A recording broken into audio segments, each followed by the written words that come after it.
Έλεος μεγαλόχαρη, Χριστέ, κάνε το θαύμα, να γίνω πέτρινος γκρεμός, κορφή σε πετροβούνι, να γίνω κάμπος πράσινος, αιώνιο βοσκοτόπι, βουνό να γίνω ασάλευτο, ως σαν τον Άγιο Παύλο, να μην μπορώ να προχωρώ, στον τόπο μου να μένω.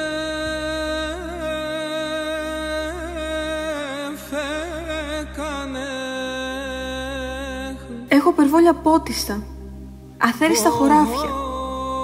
Έχω πρόβατα για άρμεγμα και γίδια για να αρμέξω. Οι αγελάδες μου πεινάν. Σκορπίσανε τα αρνιά μου. Άφησα πόρτες ανοιχτές, πόρτες και παραθύρια. Θα μπει αέρας κι άνεμος, θα σβήσει το καντήλι. Έλεος, έλεος Θεέ, Χριστέ, κάνε το θαύμα. Κάνε με ποταμόπετρα, βαριά του καταράχτη. Κάνε με πέτρινη σπηλιά, βαθιά καταχωμένη.